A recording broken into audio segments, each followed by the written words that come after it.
그걸 어떤 기준이 있어야 될 거 아니고 평가를 해야 될 거 아닙니까? 그러다 보니까 이제 그때 평가 지표 만드신 게 있었어요. 그걸 갖고 사실 이런 뭐 설문이나 뭐 이런 걸 통해서 했는데 어쨌든 간에 중요한 건 그런 걸 통해서 좀 객관적인 어떤 수치로 해서 설득할 수 있는 자료가 됐습니다. 그리고 아울러 또 우리가 많은 뭐 인성 검사나 무슨 검사 같은 거 많이 하면은 사실은 이렇게 쓰잖아요. 근데 이게 영 아닌 것 같은데도 나중에 결과를 보면 또 유사하거든요. 그런 면이 있기 때문에 아마 그런 지표를 만드는 건 상당히 쉽지 않은 일이긴 하지만 또 상당한 의미가 또 있다고 합니다.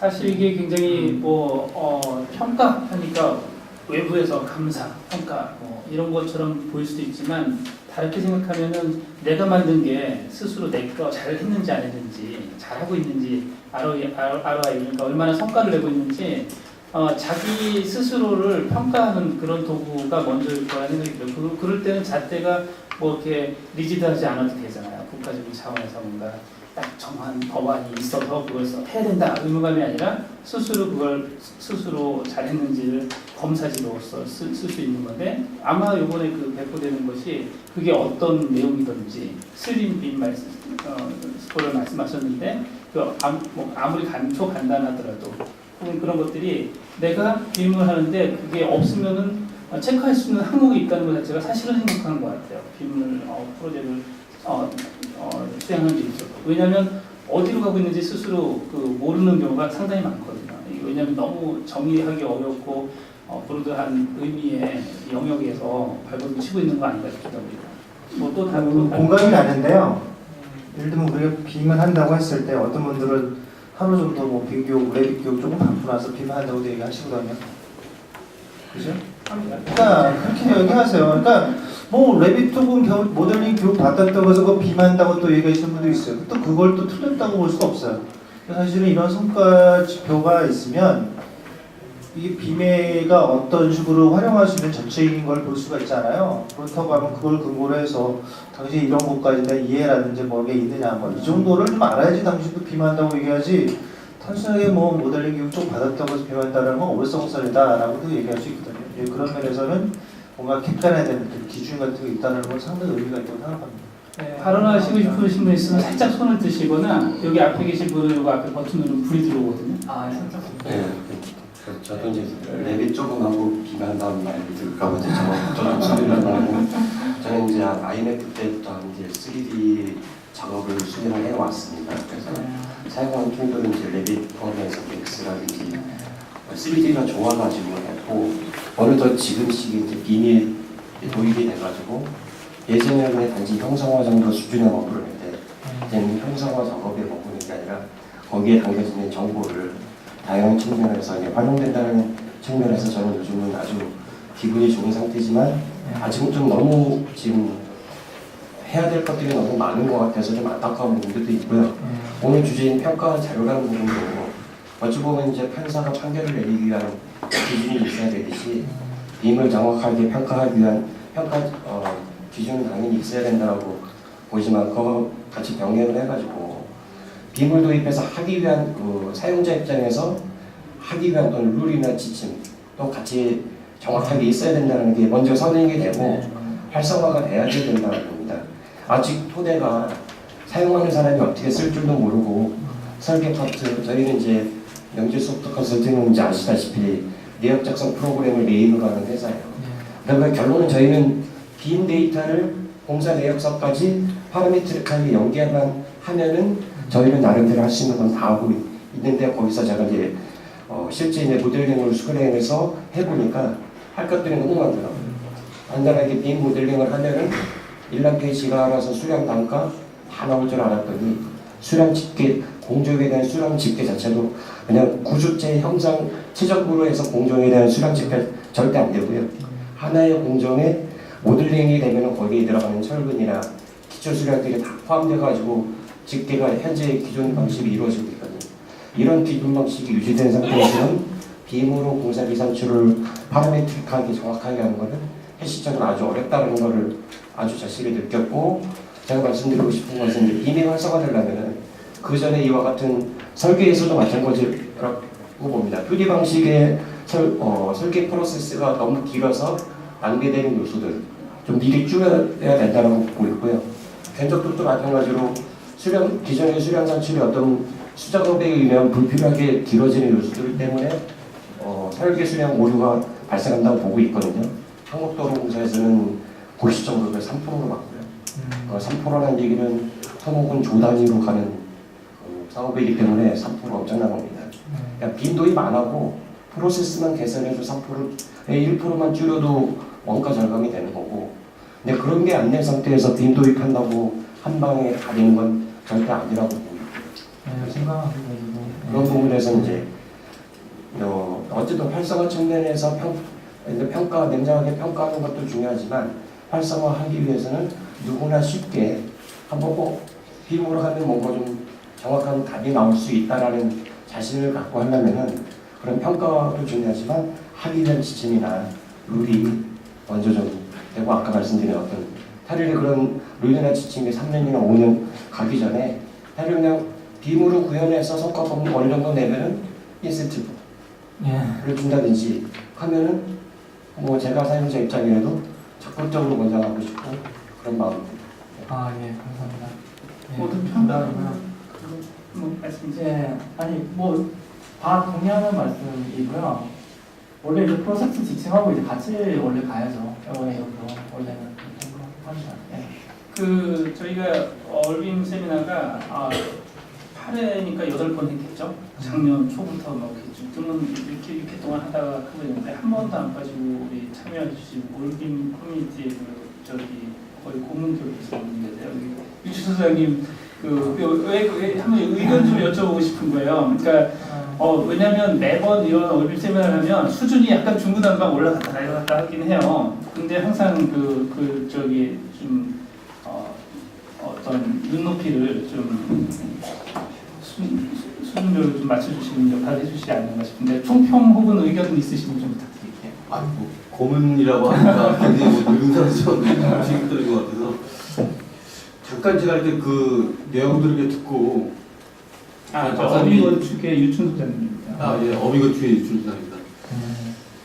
그 세미나 시작하실 때 이제 그 처음 단계에서 미국 그런 그 연구원들이 뭐 병원이라든지 뭐 학교라든지 그런 대상물을 찾아서 어떤 그 이 베네피트를 위해서 어떤 그걸 수행하고 그거로서 이제 수행하고 있는 거고 아직 이제 결과로서 나온 건 아니고. 근데 저도 뭐 이렇게 이런 방향의 체크로 가는 거는 맞는다고 생각이 들고 시대적인 상황이 이렇게 가고 있다고 생각이 드는데, 제가 이렇게 빔을 갖다 이렇게 뭐 그래도 많이 지났잖아요. 빔이 들어온 지.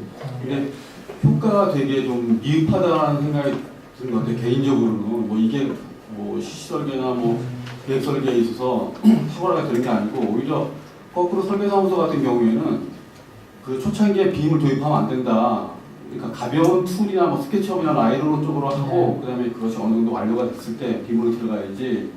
아니면 뭐 하루가 멀다고 바뀌면 한국에서 그런 게 있고, 또 느낌상으로는 그것이 이렇게 우리가 어떤 이득이나 이렇게 진행되는 그런 것을 잘 얻기도 전에 억지로 끌려서 이렇게 따라가게 되는 그런 상황이 만들어질 수 있을 것 같다는 생각이 들더라고요. 근데 또 한편으로는 이것이 과연 또 공정한 평가가 이루어질 수 있을까라는 생각도 들기도 해요. 그러니까 우리가 빔으로 해서 뭐 메이저급의 회사들은 빔으로 해서 납품을 하는데, 얘기를 들어보면 실제로 그걸 납품을 받은 그런 건축주나 그런 그 기관에서 과연 그걸 잘 활용하고 있는가. 어떤 형식적으로만 받았지 그거를 뭐 이렇게 쓰였고 이렇게 이득이 있다는 얘기를 좀 들어보지 못한 것 같고요. 또 설계사무소 설계하는 입장에서는 이것이 과연 우리한테 이득이 있는가 생각이 드냐. 아까도 말씀하셨지만 그 건축주는 이득이 있을 것 같아요. 뭐 시공사도 마찬가지일 것 같고요. 일단 그것을 뭐 3D로 된 걸 돌려보면서 어디가 뭐 겹치고 어디가 뭐 부실하게 되고 3차원으로 되니까 이제 그걸 판단할 수 있는 그런 여건은 만들어진다고 생각이 드는데, 과연 설계사무소 이것이 막 바뀌면서 그걸 밑에서 작업하면서 그걸 바꿔야 되는 사람 입장에서는 그것도 굉장히 정확하잖아요. 그러니까 그것이 과연 이제 설계사무소에 어떤 그런 이득이 있을 건가. 그 다음에 이제 과연 이것이 어떤 평가적인 수치로서 들어간다고 하면, 만약에 이런 데이터가 계속 쌓인다면 이거를 미처 접하지 못한 중소규모의 어떤 설계사무소 입장에서는 거의 발도 들밀기도 전에 진입하지 못하는 그런 실적이라는 거로 비교가 되면서 그런 수도 있을 것 같아요. 그래서 첫 번째 생각이 드는 거는 일단 이거를 평가하는 거는 뭐 시대적인 상황이니까 당연히 이제 가는 건 좋고 그 다음에 순서가 어떻든 앞에서 시작됐든 뒤에서 시작됐든 그걸 한번 걸쳐져야 될 거라고 생각하고 그러면서 아마 이득이 생길 거라고 생각이 드는데 일단 그런 효과에 대한 이런 평가를 할 거면 이런 효과도 기대된다는 것이 같이 병립해서 제시가 돼야 그것이 좀 이렇게 설득력이 있고 그것이 가는 거지. 두렵지 않겠죠, 듣는 사람들이. 그렇죠. 네. 이거는 뭐 일단은 두려워할 수 있는데 내부터 먼저 막고 그 다음에 평가를 하겠다는 식으로 돼버리니까 거기에 효과는 인식되기 전에 가야만 한다는 생각은 막연한 생각은 있는데 일단 평가부터 들어온다 그러니까 일단 겁부터 나는 그런 상황인 것 같아요. 네, 그런 상황이 연출될 수 있죠. 그러니까 그런 상황이 되기를 저도 원치는 않고요. 저도 전혀. 근데 일단 사실은 아까 이제 처음에 얘기하셨던 게 각각의 어떤 뭐 스테이크홀더별로의 어떤 베네핏이 다르다라는 얘기를 해주신 것 같아요. 그러니까 건축하시는 분, 어떤 시공하시는 분 각각마다 다 다르겠죠. 그래서 거기에 대한 어떤 지표를 사실은 만드는 것도 상당히 이제 심도 있게 가려고 지금 각국에서 노력을 하고 있는 걸로 알고 있어요. 근데 각 평가 지표가 그게 공동의 어떤 이익을 위해서 이제 다 이게 컨센서스를 이제 확립할 수 있는 거라고 하면 모르겠는데 어떤 지표는 사실 어떤 어떤 스테이크홀더만에서 이제 이익이 더 높을 수가 있거든요. 이게 그래서 그런 것들에 대한 어떤 트레이드오프를 어떻게 해야 되는지에 대한 부분들 같은 경우에도 나름대로 이제 연구의 어떤 대상이라고 생각을 하고요.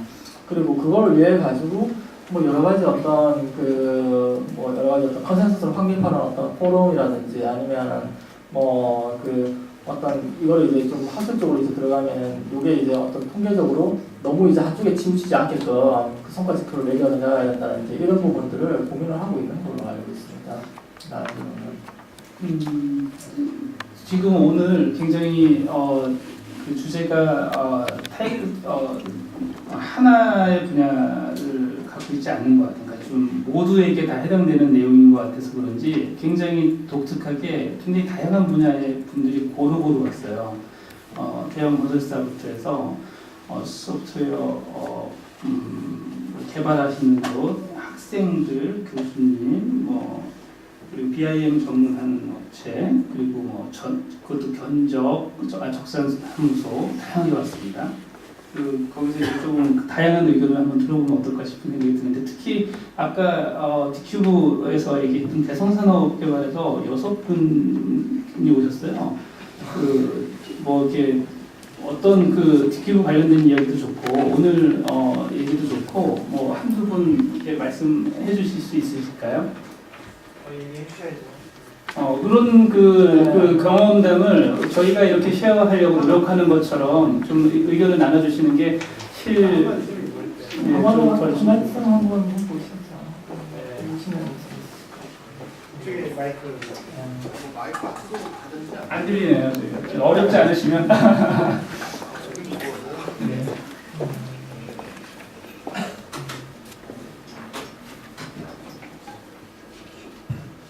어떻게 되시죠? 다 제일 못 참은 게 제가 제일 막내인데 제가 해도 되는 모르겠네요. 말하면 잘하시잖아요. 예, 저 대성산업 건설 부문의 공사관리 팀에 있는 송영섭이라고 합니다. 그리고 일단 아까 디큐브 시티 이야기 하셨는데요. 그 디큐브 시티 처음에 BI 모델 인력 받았을 때 제가 했었었고요. 그러다가 대성으로 이제 그게 이해에서 들어갔었고, 그리고 이제 그때는 아키테드 베이스로 갔었고요. 지금은 또 이제 재밌게 그걸 유지관리용 BI 모델을 구축하기 위해서 또 레빗까지도 또 진행을 하고 있습니다. 그러니까 하나의 프로젝트를 아키테드하고 레빗하고 두 개로 그냥 가지고 다 해보는 케이스가 돼버렸는데요. 저희가 오늘 이렇게 왕창 오게 된 이유도 뭐냐면 지금 중공 BIM이라는 타이틀로 저희는 지금 현재 진행을 하고 있는데요. 이걸 하다 보니까 저희 팀원 거의 다 온 거예요 지금. 막내 애들 몇 명 빼고는 다 왔는데 저희가 다 못하니까 1분 용역을 주고 1분은 저희가 자체 수행을 했습니다. 그래서 진행을 하던 과정에 인원 가지고 그 큰 프로젝트를 다 관리를 한다는 것 자체가 힘들고 그리고 현재 그거에 대해서 저희가 쓰려고 하는 목적 자체가 유지 관리하고 공사에 대한 전체적인 리뷰를 하고자 하는 겁니다. 그러니까 5D, 2D 전반적으로 다 리뷰를 하자고 해서 지금 이제 도입이 됐는데 그거 검증하는 방법 자체, 그러니까 여기에서 이야기하는 성과랑은 약간은 측면이 좀 틀리지만 진짜 이게 시공된 대로 모델링이 되어서 왔느냐, 그리고 리비전된 상태로 또 쫓아가고 있거든요. 설계 도면이 다 있으니까. 자, 이게 도면이랑 맞느냐, 그럼 이걸 합리적으로 체크를 하려면 어떻게 해야 되느냐, 그리고 협력업체가 그런 것들 자체가 맞느냐, 우리가 그린 게 우리 방식이 맞느냐, 뭐 이런 것들에 대한 것들을 저희는 이제 오늘 주제를 이제 보고 야 이거 우리가 지금 고민하는 거니까 한번 가서 듣자 했는데 솔직히 심정은 조금 저희가 생각했던 그런 디테일한 부분이 아니라 그거보다 약간 좀 상위 단계에 있는 개념이라서 이미 저희는 이 과정을 거쳐서 저희도 뭐 물론 엠빔이나 이런 것들을 자료 조사를 해서 그런 룰들이나 이런 거는 맞춰갖고 왔거든요. 근데 결국은 막상 실무적으로 딱 들어와 보니까 이제는 진짜 그러면 이 기준대로 했는데 이걸 어떻게 검증할 거냐 또. 그러니까 맞냐 틀리냐에 대한 걸로 와 있는 거죠. 왜냐면 5도 코드로 넘어가기 위해서 데이터 하나, 모델링 방식 하나 잘못돼도 물량이 다 틀어져 버리는데 지금. 저 재밌는 사실은 병 모델에 대한 그 레빗은 연기라 그러더라고요. 그 기능을 쓰느냐 안 쓰느냐에 따라서 모델링의 물량이 5%가 차이가 나요. 단순히 벽에서만. 뭐 물론 극단적으로 하나의 세팅 값으로 하나의 아이템이라고 가정할 때 그렇겠지만 해보니까 그렇게 작은 거 가지고 테스트를 해보니까 그런 차이가 나더라고요. 그러니까 그런 것들 어떻게 검증하느냐 그래서 좀 기대 반, 뭐 그리고 또 이론적인 걸까 또 원론적인 걸까 이런 거 반 했는데 한 반은 얻어가고 반은 조금 이렇게 어떻게 보면 저희가 원하는 거에는 좀 안 나온 그런 거는 같은데 이런 시도 자체는 되게 좋다고 봐요. 왜냐면 저희가 그 업체랑 계속 트러블이 생기는 게 기준이 없거든요. 우리가 이렇게 검토했는데 너네는 그렇게 검토하니까 안 맞지 이러면 답이 없는 거잖아요. 그렇죠. 그러니까 그런 부분들에 대해서는 굉장히 좋다고 생각을 하고요. 그리고 아까 저희 DQVCT 그걸 해주셨는데요. 뭐 오인하실까봐 좀 설명을 드리겠습니다. 솔직하게 그게 설계 도면대로 갔으면은 그거 이상의 효과를 냈을 거예요. 근데 테스트 트랙으로 가다 보니까 결국은 그게 실질적으로 그만큼의 세이브는 못 시켰습니다. 현장 자체가. 왜냐면 그렇게 검토를 했는데 그거 자체가 다 바뀌어버린 거죠.